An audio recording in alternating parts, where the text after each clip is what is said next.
MIM party के 14 उम्मीदवार हैं मैदान के अंदर महाराष्ट्र के अंदर, या 15 उम्मीदवार हैं महाराष्ट्र के अंदर? क्या है एक्चुअल, क्यों लोग कंफ्यूज हो रहे हैं, वो मैं आपको बताने वाला हूं। क्योंकि एएमएम ने ऑफिशियली जो एक लिस्ट जारी किया है उसके अंदर 14 उम्मीदवारों का नाम घोषणा किया हुआ है, जो आपके राइट साइड दिखाई दे रहा होगा स्क्रीन पर। जबकि लेफ्ट साइड एक और लिस्ट है, वहाँ पर 15 उम्मीदवारों का नाम शो हो रहा है, उसके अंदर अमरावती भी ऐड किया हुआ है। और राइट साइड जो है उसके अंदर जो है वो करांजा विधानसभा का नाम जो है वो ऐड किया हुआ है एमआईएम ने। तो बेसिकली हकीकत क्या है और कितने उम्मीदवारों ने नामांकन किया, फाइनल कितना हुआ है, वो मैं आपको इस वीडियो के अंदर बताने वाला हूं। तो टोटल दोस्तों ना 14 उम्मीदवार है ना 15, टोटल 16 उम्मीदवारों का ऑफिशियली नाम घोषणा हो गया है महाराष्ट्र के अंदर। जी हाँ, 16 उम्मीदवारों का। और इसकी पुष्टि जो है उन्होंने एमआईएम ने अलग से सोशल मीडिया पर जो है वो शो किया है, पेश किया है। तो कौन कौन से 16 उम्मीदवार है वो मैं आपको बताने वाला हूँ। करांजा से भी जो है एमआईएम ने अपना उम्मीदवार उतारा है। और ये जो यहाँ से जो उम्मीदवार उतारा है या बनाया है, ये है मोहम्मद यूसुफ साहब। मोहम्मद यूसुफ साहब लास्ट ईयर जो है वो बीएसपी से चुनाव लड़े थे, 41,907 वोट लेकर आए थे। बीजेपी की जीत हुई थी यहाँ पर, लेकिन इस बार एमआईएम के ने जो है इन पार्टी ने जो है इनको ही टिकट दिया है। और यहाँ से करांजा से जो है एमआईएम पार्टी चुनाव लड़ रही है और उम्मीद यही है कि यहाँ से बीजेपी को एक बार फिर से एमआईएम पार्टी उखाड़ फेंकेगी। इसी शायद पर्पज़ से, इसी मकसद से जो है यहाँ से उम्मीदवार बनाया है। इसके अलावा अगर हम बात करें तो इसके अलावा सैयद मोइन साहब को जो है वो उम्मीदवार बनाया है। सैयद मोइन साहब नांदेड़ साउथ से उम्मीदवार बनाया है। कांग्रेस ने यहाँ पर 2019 के अंदर जीत हासिल किया था और जो है एमआईएम पार्टी ने 2019 के अंदर 20,000 के आसपास वोट लाए थे। सैयद मोइन साहब ने जो है 2014 के अंदर चुनाव लड़ा था और उस वक्त 34,590 वोट लेकर आए थे। इसके अलावा कीर्ति डोंगरे है उत्तर नागपुर से, ये चुनाव लड़ती है। ये इस बार उम्मीदवार बनाया गया एमआईएम पार्टी की तरफ से। बीजेपी की जीत हुई थी यहाँ पर और पिछले बार एमआईएम पार्टी ने जो है इसी जगह से नागपुर नॉर्थ की अगर बात की जाए तो यहाँ से जो है एक इसी को ही कीर्ति को ही टिकट दिया था और 9,318 वोट लेकर आए थे। तो ये सिलसिला जो है इस तरीके से है। इसके बाद जो है आपके सामने वारिस पठान साहब को जो है वो भिवंडी वेस्ट से जो इनको टिकट मिला है वहीं से वो चुनाव लड़ेंगे। ऑफिशियली घोषणा भी हो गया है। बीजेपी 2019 के अंदर यहाँ से जीते थे, उससे पहले 2014 के अंदर फिर बीजेपी की यहाँ जीत भी हुई थी। उसके बाद 2019 के अंदर एमआईएम ने अपना उम्मीदवार नहीं उतारा था यहाँ से, 2014 के अंदर अपना उम्मीदवार उतारा था और उस वक्त मात्र जो है 5,000 के आसपास वोट लेकर आए थे। लेकिन इस बार जो है वारिस पठान आने की वजह से, वहाँ के लोगों को जो है एक साथ करने की वजह से, मुस्लिम दलित और पिछड़े वर्ग के समीकरण की वजह से वारिस पठान साहब का माना जा रहा है कि यहाँ से जीत हासिल कर सकते हैं। और अगर ये भी देखना होगा कि यहाँ से अगर जीतते हैं तो एक बड़ी उपलब्धि होगी और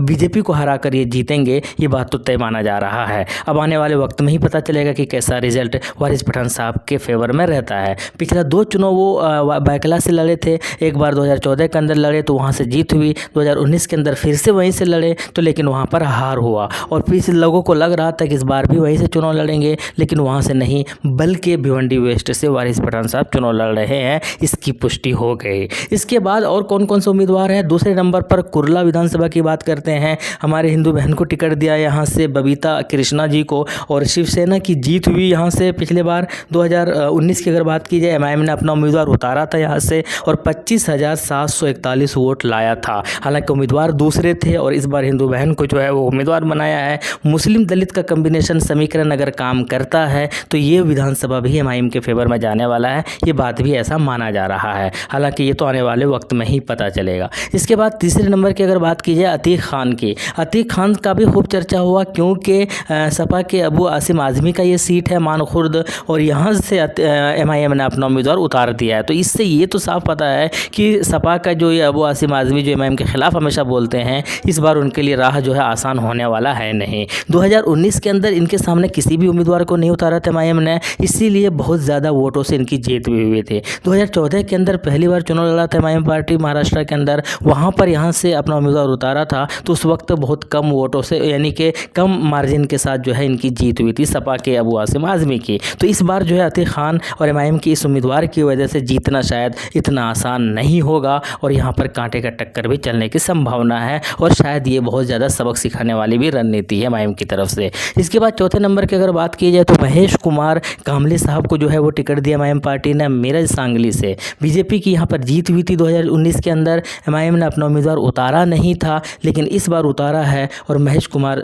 कामले को जो है अपना उम्मीदवार बनाया है। इसके बाद 5वें नंबर बात करते हैं सम्राट को जो है सम्राट नाम करके एक आदमी को जो है वो टिकट दिया है मुर्तिज़ापुर से एमआईएम पार्टी ने। और बीजेपी की यहाँ पर जीत हुई थी पिछले बार 2019 के अंदर और एमआईएम ने अपना उम्मीदवार उतारा नहीं था। तो इस बार दो हिंदू भाई को जो इन दोनों हिंदू भाई के ऊपर भी काफ़ी ज़्यादा निगाह है और यहाँ से मुस्लिम दलित कम्बिनेशन और समीकरण अगर काम करता है तो ये दोनों सीटें एमआईएम के हिस्से में जा सकती है। इसके बाद बात करते हैं 6 नंबर पर फारूक शाह की। फारूक शाह धुले से जो है वो करंटली विधायक है, सिटिंग एमएलए है और मात्र 46,679 वोट लाकर जीत हासिल किया था इन्होंने। तो इनको ही उम्मीदवार बनाया है और उम्मीद यही है, यही सोचकर बनाया होगा कि शायद ये एक बार फिर से एमआईएम का जो है परचम बुलंद करेगा और वो यहाँ से जीत दिलाएंगे। 7वें नंबर पर फारूक शाब्दी साहब की बात कर लेते हैं। सोलापुर सेंट्रल से इनको उम्मीदवार बनाया गया है। 38,721 वोट लाया था पिछले बार कांग्रेस की, हालांकि जीत हुई थी यहाँ पर, लेकिन अच्छे खासे इन्होंने वोट भी लाया था और इसी को जो है शायद इसी भरोसे पर जो है इनको एक बार फिर से टिकट दिया गया है सोलापुर सेंट्रल से। यहाँ पर इन्होंने जो है नामांकन भी भर दिया, रैली भी निकाली, खूब लोग जमा भी हो रहे हैं। तो उम्मीद यही है कि ये जो 38,000 के आसपास वोट लाए थे शायद इनको बढ़ाकर मैं यही सोच रही है कि अव्वल नंबर पर या फर्स्ट पोजीशन पर जो आया जाए और यहाँ से जीत हासिल किया जाए। 8वें नंबर पर मुफ्ती इस्माइल साहब की अगर बात करते हैं तो मुफ्ती इस्माइल साहब मालेगांव सेंट्रल से जो है इनको उम्मीदवार बनाया है और पिछले बार 2019 के अंदर 1,17,242 वोट लेकर आए। सेकंड नंबर पर कांग्रेस रहे, यहाँ पर 78,723 वोट लेकर आए थे, लेकिन जीत जो है मुफ्ती इस्माइल साहब की हुई है। एक बार फिर से इनको उम्मीदवार बनाया है यही सोचकर कि भाई जो है एक जैसे पिछले बार रिकॉर्ड मतों से जीत हासिल किया था, इस बार भी जो है ये रिकॉर्ड मतों से ही जीत हासिल करेंगे यहाँ पर। इसके बाद बात करते हैं 9वां नंबर पर रईस लश्करिया साहब का। वर्सोवा विधानसभा से इनको टिकट मिला है। बीजेपी की पिछले बार जीत हुई 2019 की, एमआईएम ने अपना उम्मीदवार यहाँ से उतारा नहीं था। तो ये तय करना होगा कि इस बार जो इसको बड़ा ज़बरदस्त कैंडिडेट है, सॉलिड जो है पर्सनालिटी इनकी और अच्छे खासे वोट ला सकते हैं, सरप्राइज़ कर सकते हैं सबको, पॉपुलैरिटी बहुत अच्छी खासी है, नामांकन भी हो गया है। तो एक तगड़े उम्मीदवार है। यहाँ से उम्मीद यही है कि मुस्लिम और दलित और पिछड़े वर्ग का जो एक समीकरण लेकर बनाना चाहती है एमआईएम पार्टी, वो बनाकर जो है यहाँ से जीत हासिल करवा सकते हैं रईस लश्करिया साहब। इसके बाद 10वें नंबर पर अगर बात की जाए तो सैफ पठान साहब। सैफ पठान साहब को भी उम्मीदवार बनाया है कलवा मुमरा से। एनसीपी की जीत हुई थी पिछले बार, एमआईएम पार्टी ने अपना उम्मीदवार उतारा नहीं था, लेकिन इस बार सैफ पठान का काफ़ी चर्चाएं चल रही है। उम्मीद यही है कि एमआईएम पार्टी को शायद ऐसा लग रहा है कि सैफ पठान साहब यहाँ से खाता खोलेंगे और एमआईएम को जीत दिलाएंगे। इसके बाद बात करते हैं बायकला से। बायकला से इस बार एमआईएम पार्टी ने जो है फैयाज़ खान को टिकट दिया है। पिछले बार शिवसेना की जीत हुई थी, एमआईएम ने जो है 31,157 वोट लाए थे, यहाँ से वारिस पठान साहब को उम्मीदवार बनाया गया था, लेकिन इस बार वारिस पठान साहब को जो है भिवंडी वेस्ट में उम्मीदवार बनाया और यहाँ से फैयाज़ खान को टिकट दिया। अब ये देखना है कि फैयाज़ खान, हालांकि पार्टी उन्होंने छोड़ दिया था, वापस से फिर से ज्वाइन किया,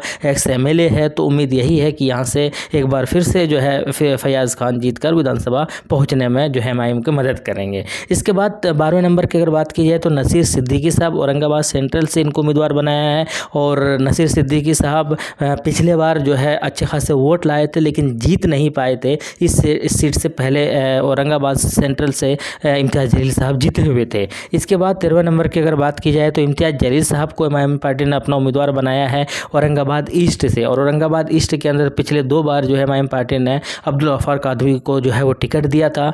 दोनों बार अच्छा प्रदर्शन ज़रूर किया था, लेकिन जीत नहीं हुई थी, बीजेपी की जीत हुई थी। तो उम्मीद यही कि इस बार जो है इम्तियाज़ जलील साहब बीजेपी को हराएंगे और जो है यहाँ से एमआईएम को जीत दिलाने में अहम योगदान हासिल करेंगे। हालांकि लोकसभा के अंदर इस विधानसभा से अच्छे खासे वोट इनको मिले थे, औरंगाबाद सेंट्रल से भी अच्छे खासे वोट मिले थे इम्तियाज़ जलील साहब को और यहाँ से भी अच्छे खासे वोट मिले थे। तो इससे यही लगता है कि इस बार जो है जीत जो है वो सकते हैं, आसानी के साथ जीत सकते हैं इम्तियाज़ जलील साहब, क्योंकि ये उनका गढ़ भी माना जाता है। तो अब तो ये आने वाले, अभी तक ऑफिशियली जो है वो 13 विधानसभा सीटों का ही जो है घोषणा किया है ऑफिशियली अगर बात की जाए, लेकिन 15 की बात कही है। और याद रहे कि जब एमआईएम ने एक लिस्ट भेजा था एनडीए गठबंधन को, तो उसमें 28 विधानसभा का चर्चा था, उसके अंदर और भी कई सारे जगहों का नाम था। तो लोगों को लग रहा था कि अगर गठबंधन के लिए 28 विधानसभा का जो लिस्ट भेजा है तो कहीं ना कहीं अपना उम्मीदवार ये कम से कम 50-60 तो उतारेंगे ही उतारेंगे। टोटल 288 विधानसभा सीट है महाराष्ट्र के अंदर